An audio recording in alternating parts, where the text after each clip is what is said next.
Hello, welcome back to the Real World Garage. If this is your first time here, we're glad you're here. If you're a returning viewer and you're wondering why I haven't put out any videos in a while, well, it's been a busy month. Went on vacation right after Christmas, was gone for almost 2 weeks, and when I came home, I brought home the big C. Yeah, right as I was getting over the big C, got to feeling like I wanted to do something again, Central Mississippi decides it's going to ice over. So, anyway, what we're on today, we're back on this S10 project for my son that we're doing the 327 swap into an S10 chassis. They've been done a million times, and of all the videos I've watched, nobody ever shows point by point by point what they actually had to do. That is my goal in what I'm going to attempt to try to illustrate and show as I go any trip up points that might be a problem, and show you as we go along. So let's get in here. I'll show you where we're at and get up to speed and what we're going to be doing. All right, so the last time we were here on this project, that 4.3 was still right there and still mounted. So off camera, sometime back in December, my son had an off day, came over, and we actually were able to get it pulled out. And we pulled it out with that transmission right there. Now, if you look just behind that transmission, I have a core block. This core block was an engine that he bought initially and originally thinking that he wanted to build this to do this swap with when we found this 327. So it's been sitting around, it's been taken apart. It is now mine, and I'm probably going to build it to put into something at some point. But what we're going to use this block for, we're going to get it bolted to this transmission.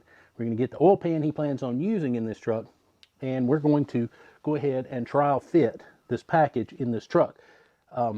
You read on the internet, you see what other people have done, but until you actually do it for yourself, you don't know where all the problems will lie. So I got the idea of let's mock this thing up so I know where my header issues are, where I know my motor mount issues are. So that's what we're going to do tonight. One quick note about this engine. This is a one-piece rear main, whereas his engine that he's going to use is a two-piece rear main. So this oil pan does not want to fit the one-piece rear main. They are different. So what I'm going to have to do is I'm going to flip this block over here in a minute. I'm going to take the rear main seal assembly off of this engine and get it out of the way. It doesn't factor into any of this equation. So take that off and be able to bolt everything up and be able to test the oil pan that we're going to use. The rest of the oil pan bolts up just fine. It's just the hump where it goes over for the rear main. So we're going to get in here, get that going, and we'll be right back.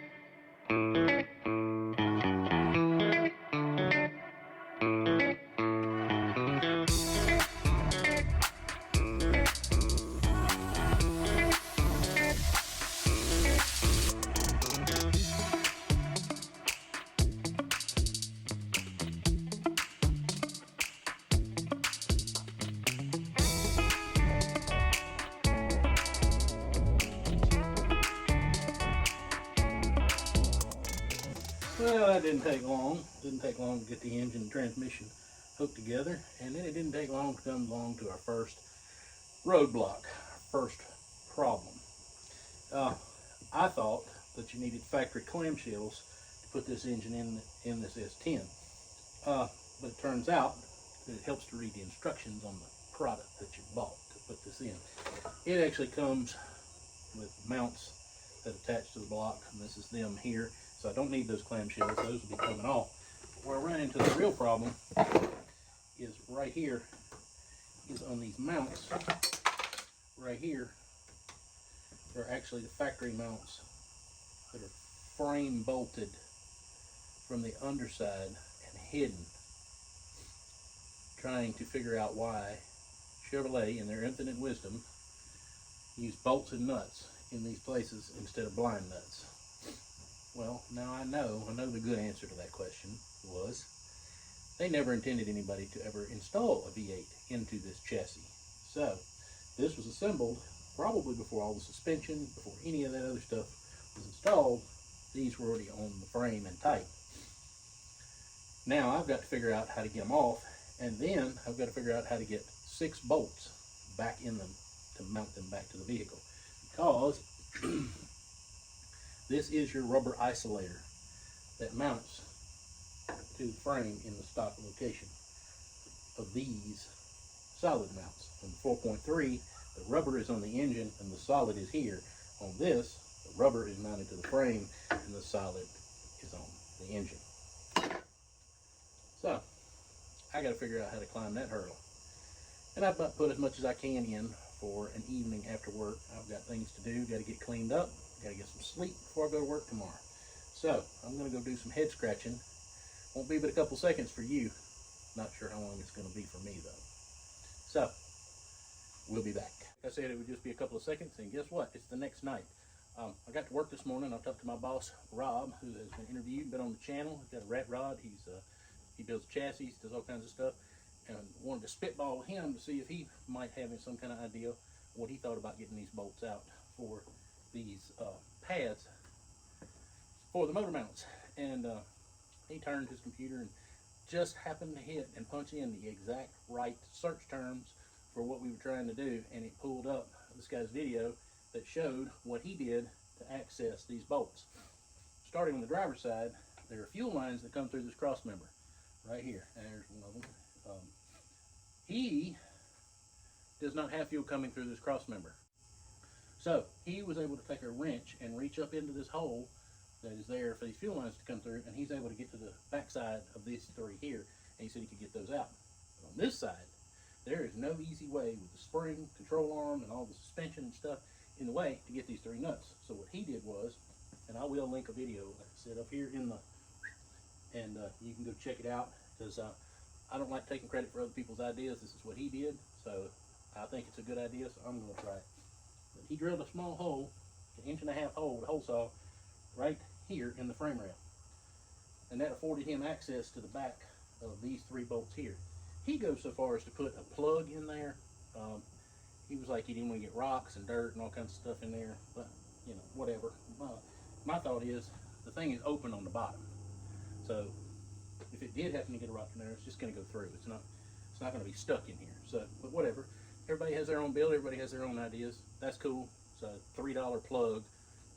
Stick in the hole. But anyway, I have a while back bought some hole saws. I can't remember for which reason I bought them, but I have them. They're Dash Hap is the name of them. I think they came from Amazon, the amazing Scamazon. And I have a 38 millimeter, which according to the front of this box, 38 millimeter equates to 1.5 inches. So I'll put an 1.5 inch hole here, and hopefully be able to get to the backs of these bolts. But in order to get to this spot right here, I think if I can remove this, the idler arm, and be able to drop this steering linkage out of the way, I should be able to get right in there to it. So without further ado, enough talking from me, we're going to get to work.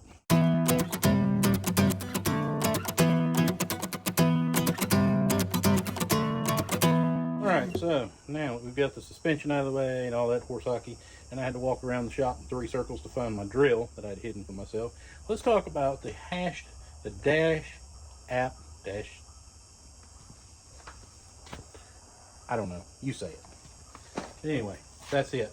And it's got a bunch of part numbers on the end. I don't know. But it's a hole saw. It says TCT hole saw there. So on the back it says it's for stainless steel up to 3 millimeter, metal plate up to 5 millimeter, and FRP/plastics. So whatever that means. And 38 millimeter equates to 1.5 inches. So we're going to open the box here for you and just change around here so that you've got light. You can actually see what I'm showing you. There you go. Hole saw. Open the box. Comes with an Allen wrench. Focus. There it goes. That's where the focus is. And you've got your hole saw, and it's got these carbide tips. So theoretically, that's what they are on there. And it comes with a drill bit, and in the diagram it shows it with a spring. What the spring's in there for, I don't know, but I didn't design it, so we're going to sit here and put it together and use it as it is intended. So let me get turned back around and we'll set it up. You have to line, there's a flat spot on this drill bit right here, and it needs to line up with this Allen key hole. And well, they didn't make it, just make it where it's slotted and only go in there one way. Well, I don't don't know. I guess that would cost too much money. Tool could be made better. I do know that. Okay, now kind of what I figured out is I got it where it's snug, but the drill bit will still wiggle a little bit. I can't turn it and I can't pull it out. So I must have it locked in place. So let's dog down on it. Good. All right, hopefully that's got it.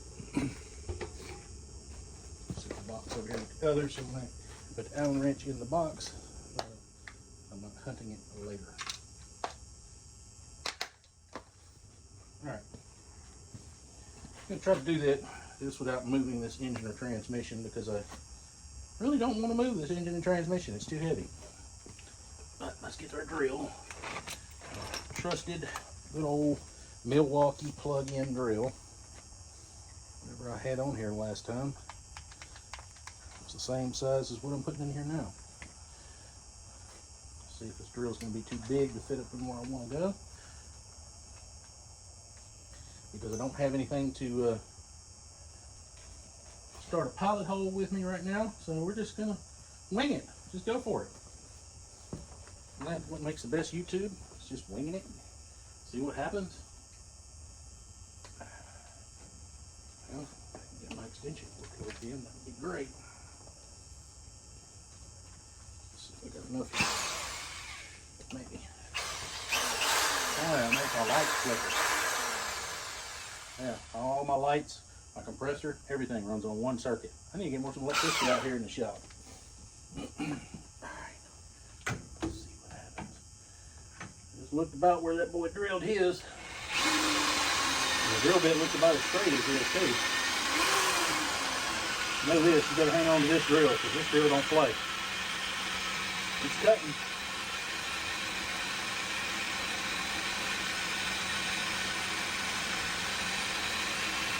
It's cutting. It's cutting.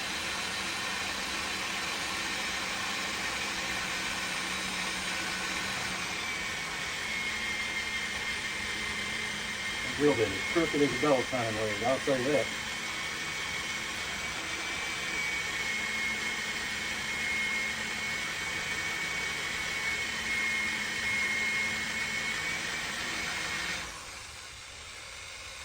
Yep, that drill bit is crooked. Well, here's your first part of this tool review. Drill bit's crooked. But it drills.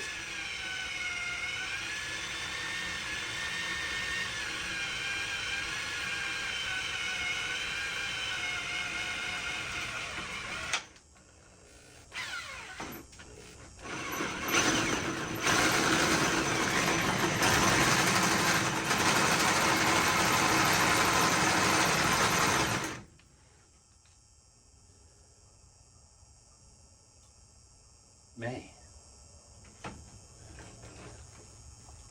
would be a lot nicer if that drill bit wasn't so crooked.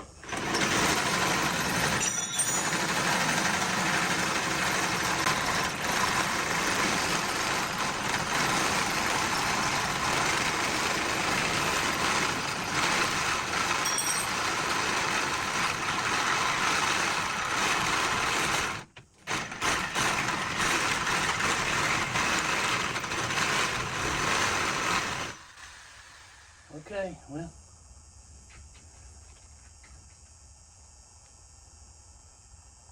So, vibration has loosened my chuck, so let me tighten it up.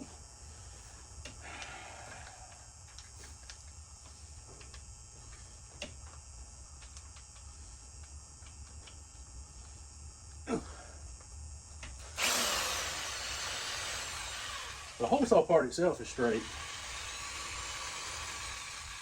That drill bit is crooked as good grief. It's whittling a hole. It's already through in one spot, and this piece comes up at an angle. So hopefully I'm able to get all the way through.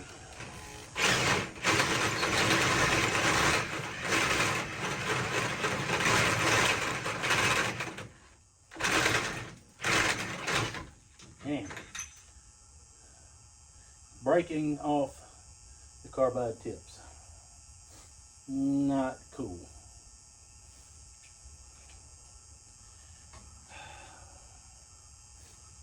The drill bit loosened up and fell out.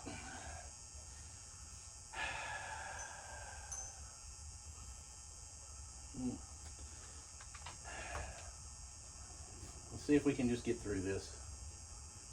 If it breaks off the rest of the teeth, I don't know what I'm going to do. I'll have to. I don't know.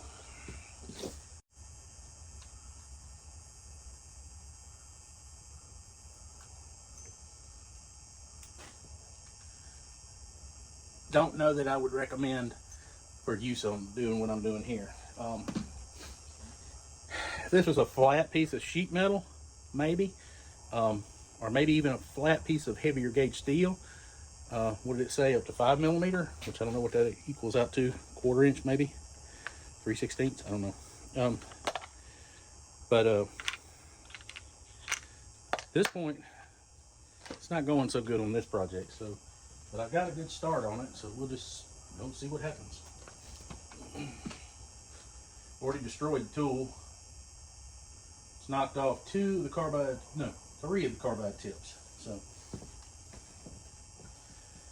oh, and I forgot to put the spring on. I don't know what good that does, but we're gonna put it on there anyway.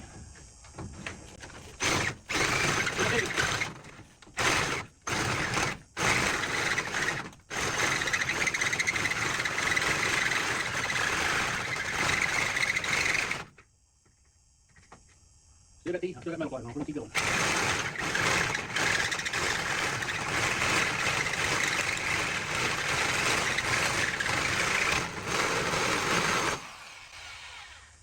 That's all the teeth, and we're almost through. So let's see if we can whittle some more. All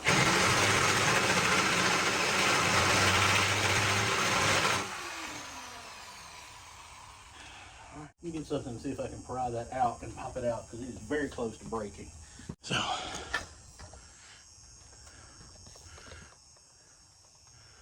get you in there nice and close. You can see now a little better. I think I can pop it out, possibly with a Phillips head screwdriver. See if I can fit in that hole. Probably not. Nope. Close. No seat door. Wait a minute. Wait a minute. Wait a minute. Oh yeah. Jagged metal shards. Perfect.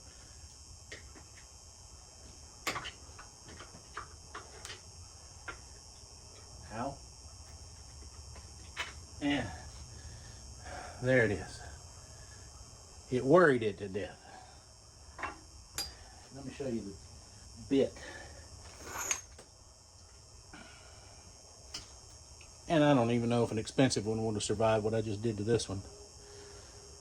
But all the teeth are gone. So that bit is now junk. But I got a hole drilled.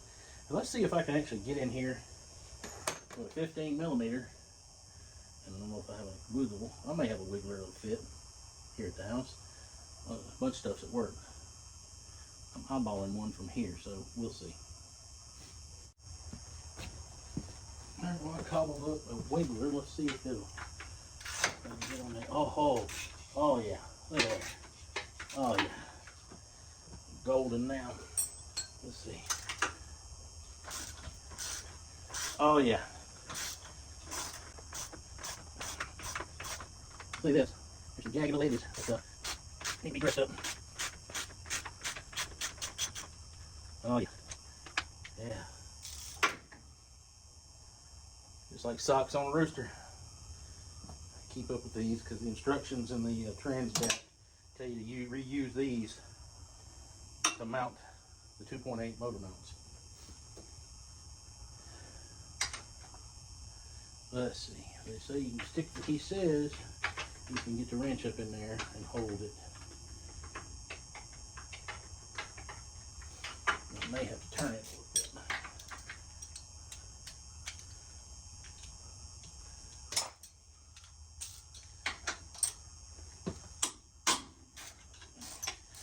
See if I can feel for it.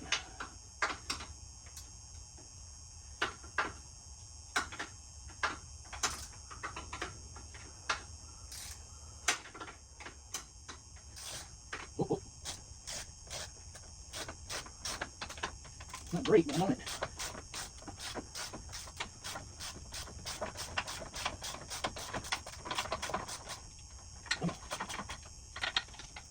Okay.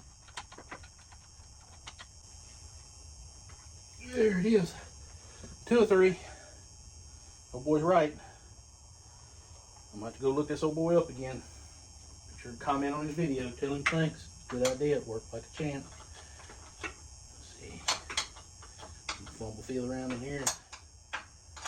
Get on this last one. Feel something away. Come on.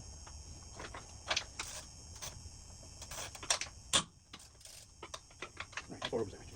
Right about there.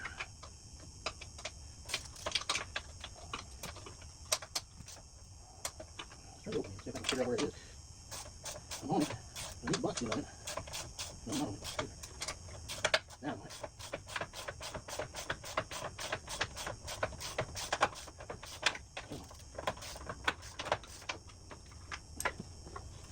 Yeah, look, it's a year and 30 accumulation there. Now,